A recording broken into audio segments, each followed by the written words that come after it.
Hello friends, આપણી YouTube channel game changing સાયકોલોજીમાં આપ સૌનું હાર્દિક સ્વાગત છે.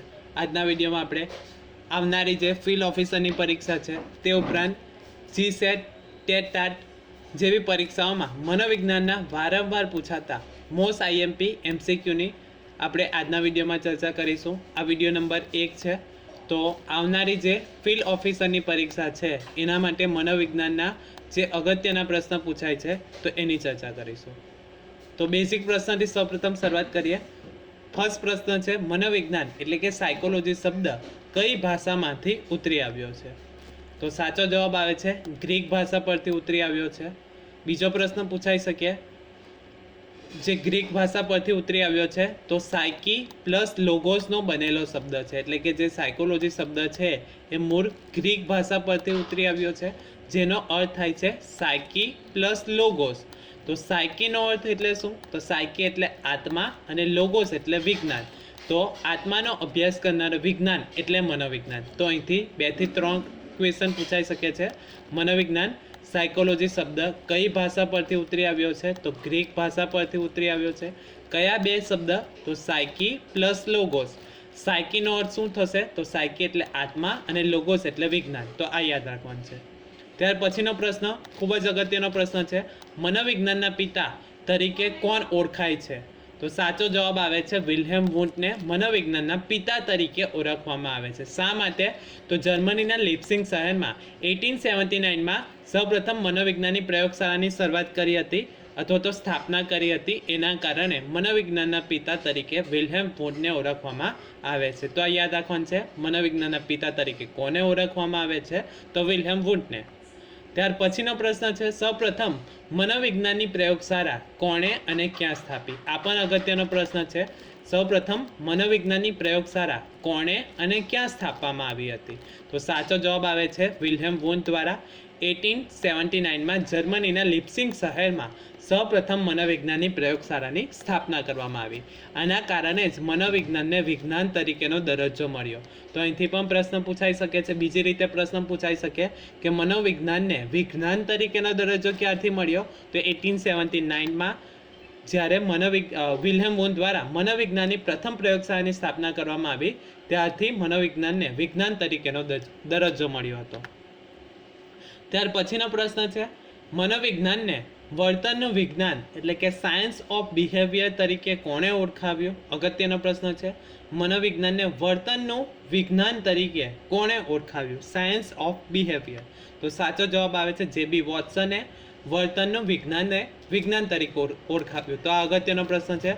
બીજી રીતે પ્રશ્ન પૂછાઈ શકે, વર્તનવાદના પ્રણેતા કોણ છે? તો સાચો જવાબ આવશે જેબી વોટ્સન. તો આ પણ યાદ રાખવાનું છે. બીજી રીતે પ્રશ્ન પૂછાઈ શકે કે વર્તનવાદના પ્રણેતા અથવા તો વર્તનવાદના પિતા તરીકે કોને ઓળખવામાં આવે છે? તો જેબી વોટ્સનને ઓળખવામાં આવે છે. વર્તનનું વિજ્ઞાન તરીકે કોને ઓળખાવ્યું? તો જેબી વોટ્સને ઓળખાવ્યું. ત્યાર પછીનો પ્રશ્ન છે, જર્મનીમાં લિપ્સિંગ શહેરમાં સૌપ્રથમ મનોવિજ્ઞાનની પ્રયોગશાળા કોણે સ્થાપી હતી? તો વિલ્હેમ વુન્ટ દ્વારા સ્થાપના કરવામાં આવી હતી 1879માં. ત્યાર પછીનો પ્રશ્ન છે, ભારતમાં મનોવિજ્ઞાનની પ્રયોગશાળા કોણે સ્થાપી? અગત્યનો પ્રશ્ન છે. આપણે જર્મનીમાં જોયું, હવે જોઈએ ભારતમાં મનોવિજ્ઞાનની પ્રયોગશાળા કોણે સ્થાપી? તો સાચો જવાબ આવે છે બોજેન્દ્રનાથ સેલ દ્વારા 1905માં મનોવિજ્ઞાનની પ્રયોગશાળા સ્થાપવામાં આવી હતી. ક્યાં સ્થાપવામાં આવી હતી? તો કલકત્તા યાદ રાખવાનું છે, નામ યાદ રાખવાનું છે. તો કલકત્તા ખાતે સૌપ્રથમ મનોવિજ્ઞાનની પ્રયોગશાળાની સ્થાપના થઈ હતી. તો ભારતમાં મનોવિજ્ઞાનની પ્રયોગશાળા કોણે સ્થાપી? તો બોજેન્દ્રનાથ સેલ દ્વારા. કઈ સાલમાં? તો 1905. તો આ યાદ રાખવાનું છે, વર્ષ પણ 1905. ત્યાર પછીનો પ્રશ્ન છે, આધુનિક મનોવિજ્ઞાનના પિતા કોને ગણવામાં આવે છે? તો સાચો જવાબ આવે છે વિલ્હેમ વુન્ટને. શા માટે? તો સૌપ્રથમ મનોવિજ્ઞાનની પ્રયોગશાળાની સ્થાપના કરી હતી એટલા માટે. તો આ અગત્યનો પ્રશ્ન છે, આધુનિક મનોવિજ્ઞાનના પિતા વિલ્હેમ વુન્ટને ઓળખવામાં આવે છે. ત્યાર પછીનો પ્રશ્ન છે, મનોવિજ્ઞાન એટલે વર્તન અને માનસિક પ્રક્રિયાઓનો વૈજ્ઞાનિક અભ્યાસ. આ વ્યાખ્યા કોને આપી? કે મનોવિજ્ઞાન એટલે વર્તન અને માનસિક પ્રક્રિયાનો વૈજ્ઞાનિક અભ્યાસ. આ વ્યાખ્યા કોણે આપી હતી? તો સાચો જવાબ આવે છે સેમ્યુઅલ વુડ અને ગ્રીનવુડ દ્વારા આપવામાં આવી હતી. એટલે જ એને વુડ અને વુડની વ્યાખ્યા તરીકે ઓળખવામાં આવે છે. તો મનોવિજ્ઞાન એટલે વર્તન અને માનસિક પ્રક્રિયાઓનો વૈજ્ઞાનિક અભ્યાસ. આ વ્યાખ્યા સેમ્યુઅલ વુડ અને ગ્રીનવુડ દ્વારા આપવામાં આવી હતી. ત્યાર પછીનો પ્રશ્ન છે શાસ્ત્રીય અભિસંધાનનો એટલે કે ક્લાસિકલ કન્ડિશનિંગનો સિદ્ધાંત કોણે આપ્યો છે? આ પણ અગત્યનો પ્રશ્ન છે. શાસ્ત્રીય અભિસંધાન જેને ક્લાસિકલ કન્ડિશનિંગ તરીકે ઓળખવામાં આવે છે તો કોના દ્વારા આપવામાં આવ્યો છે?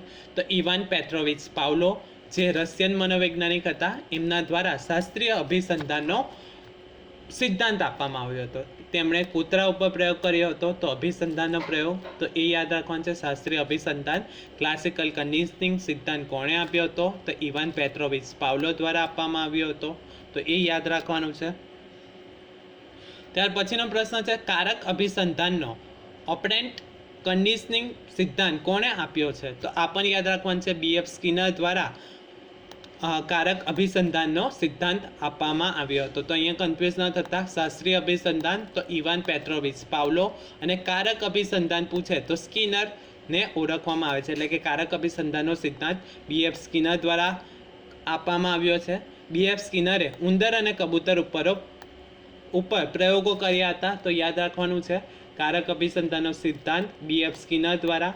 BF સ્કિનરે કયા પ્રાણીઓ ઉપર પ્રયોગ કર્યા હતા? તો ઉંદર અને કબૂતર ઉપર પ્રયોગ કરવામાં આવ્યા હતા.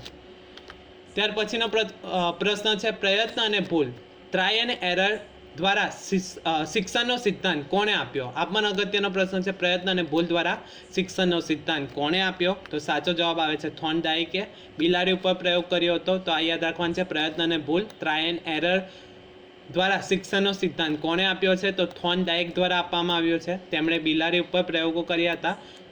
24 દિવસ પ્રયત્ન કરવામાં આવ્યા હતા એટલે કે 24 દિવસ સુધી આ પ્રયોગ ચાલ્યો હતો. તો યાદ રાખવાનું છે પ્રયત્ન અને ભૂલ દ્વારા શિક્ષણનો સિદ્ધાંત કોણે આપ્યો? તો થોર્નડાઇક દ્વારા આપવામાં આવ્યો હતો. તેમણે બિલાડી ઉપર પ્રયોગ કર્યો હતો. ત્યાર પછીનો પ્રશ્ન છે બુદ્ધિઆંક IQ શોધવાનું સૂત્ર કયું છે? બુદ્ધિઆંક માપવા માટેનું પ્રમાણભૂત સૂત્ર કયું છે? તો એ યાદ રાખવાનું છે. તો બુદ્ધિ આંક શોધવા માટેનું સૂત્ર શારીરિક વય છેદમાં માનસિક વય ગુણ્યા 100. તો આ યાદ રાખવાનું છે શારીરિક વય ભાગ્યા માનસિક વય ગુણ્યા 100 આપણે કરીશું એટલે જે તે વ્યક્તિનો આપણને બુદ્ધિ આંક જે છે તો એ પ્રાપ્ત થશે. તો યાદ રાખવાનું છે બુદ્ધિઆંક શોધવાનું સૂત્ર કયું છે? તો શારીરિક વય છેદમાં માનસિક વય ગુણ્યા 100 કરીશું એટલે બુદ્ધિઆંક મળે છે. હવે તમારા માટે પ્રશ્ન છે બુદ્ધિઆંક શોધવાનું સૂત્ર કોના દ્વારા આપવામાં આવ્યું હતું? જો તમે જાણતા હોય તો કમેન્ટ બોક્સમાં કમેન્ટ કરી શકો છો.